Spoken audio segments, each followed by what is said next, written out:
آپ کے سامنے رکھ رہا ہوں، ایک روحانی علاج، بس یہ میری تقریر کا آخری جز ہے، اسے ذہن میں بسا کے جائیں، اور پھر میں گزارش کروں گا کہ ایسی گندی فلمیں، گندے لٹریچر، گندے دوستانے سب ختم کر دیجئے۔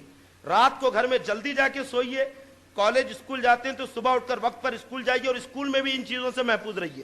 اور میں کہتا ہوں نوجوانوں کہ اگر تم نہیں بچ سکتے ان چیزوں کو دیکھنے سے، تو میں کہتا ہوں کہ آپ ایسا موبائل وغیرہ ہی کیوں رکھتے ہیں، کیونکہ آج سب سے بڑا جو سبب ہے ان چیزوں کا وہ موبائل ہے، اینڈرائیڈ موبائل۔ آئی بات سمجھ میں؟ میں کہتا ہوں کہ آپ سادے موبائل یوز کریے، پھینک دیجئے ایسے موبائل، بالکل تہیہ کر لیجئے، سچی توبہ کر لیجئے کہ آج کے بعد میں اینڈرائیڈ موبائل استعمال کی نہیں کروں گا، جب تک کہ میں پختہ اپنے ارادے پر قائم نہ ہو جاؤں، اور جب تک کہ یہ گندی اور غلط عادت مجھ سے چھوٹ نہ جائے۔ آئی بات سمجھ میں؟ چھوڑ دیجئے، کوئی ضرورت نہیں ہے۔ کیا ضرورت ہے آپ کو؟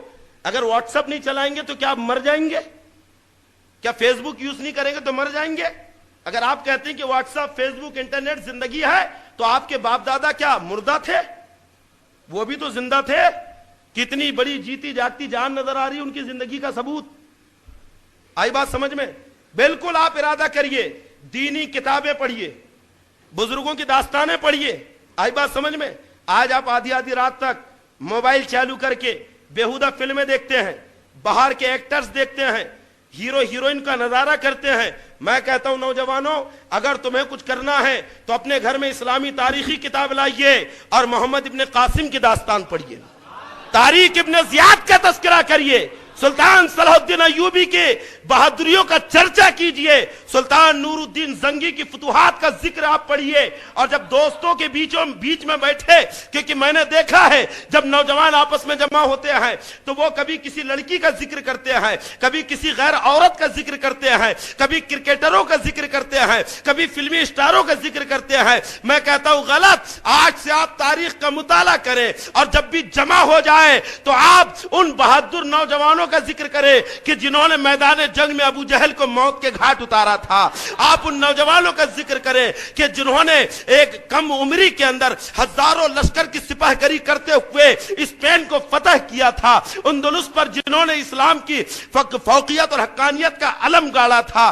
آپ خالد ابن ولید کا ذکر کیجئے، حضرت عمر ابن عاص کا ذکر کیجئے۔ ایسے بہادر آپ کی جماعت میں موجود ہے، ان کا ذکر کر کر کے آپ اپنی مردانگی کو بڑھائیے۔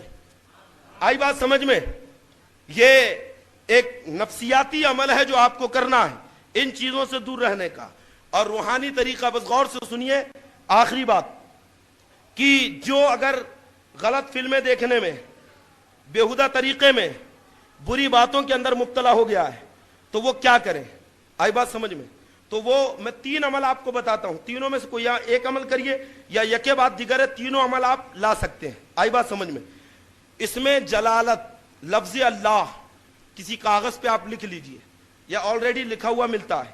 ایک تنہا کمرے میں آپ بیٹھ جائیے، مسجد میں بھی آپ یہ عمل کر سکتے ہیں، کسی کونے میں بیٹھ کے رات کی تنہائی میں، اور بالکل باوضو آپ اس میں جلالت کو اپنے سامنے رکھے، لفظ اللہ کو، اور اپنی انگلی اس کے اوپر پھیرتے جائیے، لفظ اللہ کے اوپر بار بار پھیریے، اور اس کے بعد آنکھیں بند کر کے بیٹھیے، اور تصور کی انگلی سے، ہاتھ کی نہیں، آنکھیں بند کر کے بیٹھ جائیے، اور یوں محسوس کریے کہ تصور کی انگلی میرے دل پہ اللہ لکھ رہی ہے۔ آئی بات سمجھ میں؟ جب آپ روز روز یہ عمل کریں گے تو خود بخود آپ کو محسوس ہوگا کہ آپ کے دل پہ لفظ اللہ لکھا ہوا ہے، اور یہ آپ کے دل کے زنگ کو دور کر دے گا، آپ کے دل سے گندے خیالات، برے تصورات کو نکال دے گا۔ دوسرا عمل، رات کی تنہائی میں آپ بیٹھ جائیں اور دل کے اوپر لفظ اللہ کا ورد کریے، آپ ذکر کریے، جسے صوفیہ کہتے ہیں ضرب لگائیے، اللہ اللہ اللہ اللہ۔ آئی بات سمجھ میں؟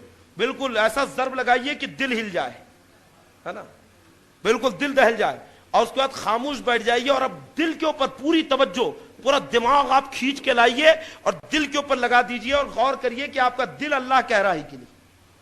آئی بات سمجھیں؟ آپ 1 دن کریے، 2 دن، تیسرے دن، چوتھے دن سے آپ خود سنیں گے کہ آپ کا دل اللہ کہہ رہا ہے۔ اور آپ روز یہ عمل کریے، پہلے 5 منٹ کریے، پھر 6 منٹ کریے، پھر 7 منٹ کریے، روز 1 منٹ بڑھائیے، اور جب آپ آدھا گھنٹے تک پہنچ جائیں گے تو آپ محسوس کریں گے کہ اگر آپ دوستوں کے بیچ میں بھی بیٹھے تو دل اللہ اللہ کر رہا ہے۔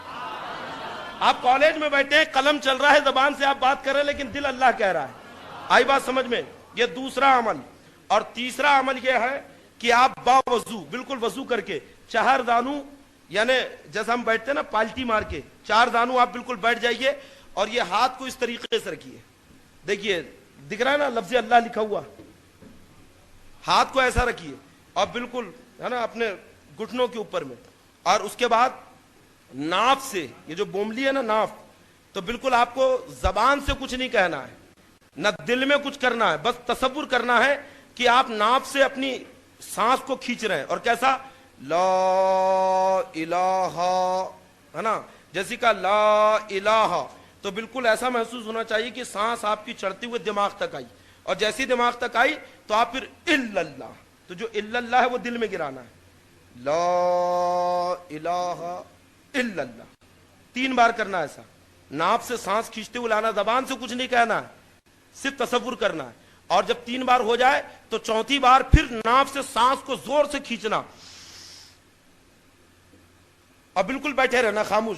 سانس کو بالکل روک کے رکھنا ہے، خاموش بیٹھے رہنا، جتنی کیپیسٹی آپ کی، 5 سیکنڈ 10 سیکنڈ جتنی دیر تک. اور جب دم بھرنے لگے تو پھر سانس کو ناک سے چھوڑنا، منہ سے نہیں. آئی بات سمجھ میں؟ اور پھر اس کے بعد 3 بار وہی عمل کرنا ہے. کون سا؟ لا الہ الا اللہ 3 بار کریں. پھر چوتھی بار آپ پھر سانس روک لیں. ایسا پہلے دن آپ 3 منٹ کریے. کتنا؟ 3 منٹ، یا 3 دن تک 3 منٹ کریے. اس کے بعد میں پھر 1-1 منٹ آپ روز بڑھاتے جائیے. میں کہہ رہا ہوں قسم خدا کی 40 دن نہیں گزریں گے کہ آپ کا دل آئینے کی طرح صاف ہو جائے گا. اور پھر اگر کوئی دوست آپ کو کتنے برائی کی طرف بلائے تو وہ بزرگ، وہ اللہ والے کہ جو اپنی جوانی میں عیاشیوں میں مبتلا تھے، ایسے نوجوانوں کے بیچ میں بیٹھ کر گناہ کرتے تھے، لیکن جب کسی اللہ والے کی صحبت میں گئے اور توبہ کر لی انہوں نے، اللہ نے ان کی توبہ قبول کی